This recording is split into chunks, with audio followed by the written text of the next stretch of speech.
کہ کھڑے ہو کر پیشاب کرنے کے بارے کیا حکم ہے۔ سیدنا امام اعظم ابو حنیفہ علیہ رحمۃ اللہ تعالی اپنی کتاب مسند امام اعظم کے اندر ایک پورا باب آپ نے باندھا ہے جس کا عنوان ہے باب البول قائما، کھڑے ہو کر پیشاب کرنا۔ آپ حدیث اس میں لائے ہیں، فرماتے ہیں کہ حضرت حذیفہ رضی اللہ تعالیٰ سے روایت ہے، آپ فرماتے ہیں رأیت رسول اللہ صلی اللہ علیہ وسلم یبول علی سباطۃ قوم قائما، کہ نبی پاک صلی اللہ علیہ وسلم نے پیشاب فرمایا ایک قوم کی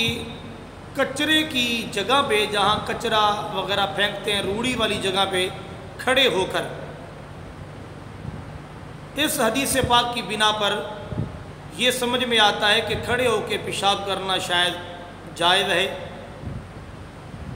اور اسی طرح ایک اور روایت ملتی ہے کہ جس کے اندر اس کی ممانعت ہے کہ اس طرح نہیں ہے۔ وہ روایت حضرت اماں عائشہ صدیقہ رضی اللہ تعالی عنہ سے ہے، جس کو ترمذی نے، امام احمد نے اور نسائی نے روایت کیا ہے۔ سیدہ اماں عائشہ صدیقہ رضی اللہ تعالی عنہ فرماتی کہ جو تمہیں یہ بات بتائے کہ نبی پاک صلی اللہ علیہ وسلم کھڑے ہو کر پیشاب کیا کرتے تھے کہ کان یبول قائما فلا تصدقوہ ما کان یبول الا قائدا، کہ جو تمہیں یہ کہے کہ نبی پاک کھڑے ہو کر پیشاب آپ نے کیا ہے تو کبھی بھی اس کی اس بات کی تصدیق نہ کرنا، اس لیے کہ نبی پاک صلی اللہ علیہ وسلم کبھی بھی کھڑے ہو کر پیشاب نہیں فرماتے تھے، آپ ہمیشہ بیٹھ کر پیشاب کیا کرتے تھے۔ اب دیکھیں دو روایات آ گئیں، ایک حضرت حذیفہ سے ہے اور دوسری روایت حضرت اماں عائشہ صدیقہ سے ہے۔ اب دیکھیں نبی پاک صلی اللہ علیہ وسلم کا جو عمل اماں عائشہ صدیقہ ذکر کر رہی ہیں وہ گھر کا ہے، زیادہ تر وہی آپ کی جو عادت مبارکہ اور زیادہ طور پہ جو عمل ہے وہ ہے جو گھر میں کیا کرتے ہیں، پر آپ اماں عائشہ صدیقہ رضی اللہ تعالی عنہ آپ کے عمل سے بخوبی واقف تھی، تبھی آپ نے فرمایا کوئی بھی تمہیں کہے کہ نبی پاک کھڑے ہو کر پیشاب کیا کرتے تھے تو کبھی بھی اس کی تصدیق نہ کرنا، کیونکہ میں نے گھر کے اندر بکثرت ان کا یہ عمل دیکھا ہوا ہے کہ نبی پاک ہمیشہ بیٹھ کر ہی پیشاب فرماتے ہیں۔ اور حضرت حذیفہ کی جو یہ روایت ہے کہ آپ نے دیکھا کہ رسول اکرم صلی اللہ علیہ وسلم اس قوم کے کوڑے والی جگہ پہ کھڑے ہو کر پیشاب فرمایا، تو یہ باہر کے گھر کے باہر کا معاملہ ہے، اس لیے اب یہ دو حدیثیں آمنے سامنے آ گئیں۔ صحابی حضرت حذیفہ فرماتے ہیں کھڑے ہو کر آپ نے پیشاب فرمایا، اماں عائشہ صدیقہ فرماتے ہیں کہ گھر کا ان کا عمل ہمیشہ بیٹھ کے کرنے کا تھا۔ جب یہ دو حدیثیں آپس میں سامنے آئیں تو اس کے اندر پھر علماء محدثین تطبیق فرماتے ہیں۔ اس کے اندر کیا تطبیق ہے؟ وہ یہ ہے کہ آپ کا جو ہمیشہ کا عمل تھا وہ تو یہی ہے جو اماں عائشہ صدیقہ فرماتی ہیں کہ آپ بیٹھ کر پیشاب فرمایا کرتے تھے، اور جو تمہیں کہے کہ کھڑے ہو کر رہے ہیں تو آپ ان کی تصدیق نہ کریں۔ اور باقی وہ روایت جو حضرت سیدنا حذیفہ رضی اللہ تعالیٰ نے نقل فرمائی ہے وہ گھر سے باہر کی ہے، الفاظ خود بتاتے ہیں یبول علی سباطۃ قوم، قوم کے کوڑے والی جگہ پر نبی پاک نے پیشاب فرمایا، تو فرماتے ہیں یہ عمل آپ کا ہمیشہ والا نہ تھا، پختہ آپ کا عمل یہ نہیں ہے، ہمیشہ والا یہ آپ کا طریقہ نہیں تھا، بلکہ یہ گھر سے باہر کسی عذر کے پیش صورت یہ معاملہ ہوا قائم۔ اب اس کی کیا وجوہات ہیں؟ تو محدثین نے کئی وجوہات علماء کرام نے بتائیں۔ ممکن ہے کہ جو قوم کے کوڑے والی جگہ تھی وہ جگہ ایسی تھی کہ اگر بیٹھ کر آپ پیشاب فرماتے تو وہاں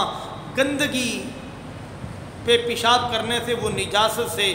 کچھ نجاست لگنے کا اندیشہ ہو۔ بعض محدثین نے ذکر فرمایا کہ آقا کریم صلی اللہ علیہ وسلم کی پشت مبارک کمر میں تکلیف تھی، اس لیے آقا کریم نے بیٹھ کر پیشاب نہ فرمایا۔ بعض محدثین نے اس کی یہ وجوہات ذکر فرمائی کہ آپ اس طرح کی جگہ پر تھے کہ سامنے والی جو جگہ تھی وہ بہت اونچی تھی اور آپ وہ نشیبی نیچے والے حصے میں کھڑے تھے،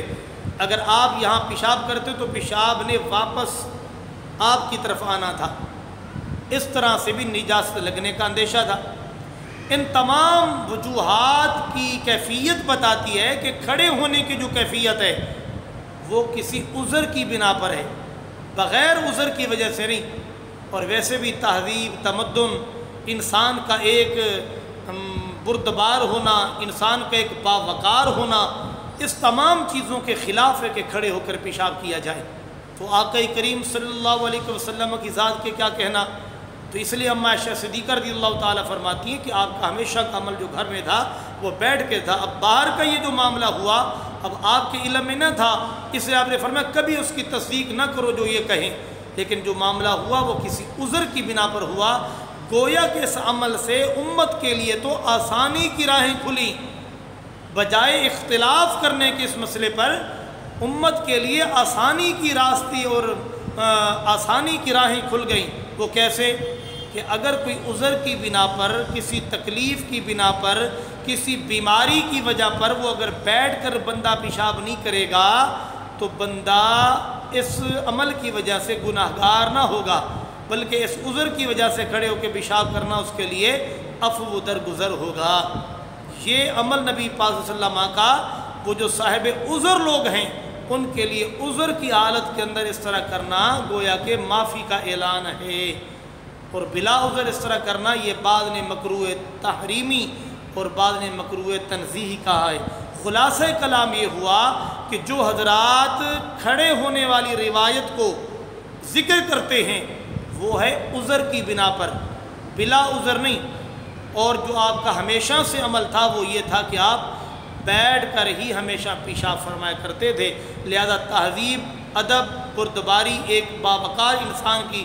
علامت ہے، اور سنت نبوی ہمیشہ والی یہی ہے کہ پیشاب بیٹھ کر ہی کرنا چاہیے۔ ہاں عذر کی صورت میں اگر کوئی کھڑے ہو کر پیشاب کرے گا تو امید ہے کہ آقا کریم کے اس عمل کی وجہ سے اس امت کے فرد کو بھی اللہ رب العالمین معاف فرما دے گا اور مؤاخذہ و گناہ نہ ہوگا۔ اللہ رب العالمین اس مسئلے کو سمجھنے کی توفیق نصیب فرمائے، اور حضور کی جو ہمیشہ والی سنت ہے ہمیشہ آپ بیٹھ کر پیشاب فرمایا کرتے تھے، جو اماں عائشہ صدیقہ فرماتی ہیں ما کان یبول الا قائدا، اس پر عمل پیرا ہونے کی مالک توفیق نصیب فرمائے۔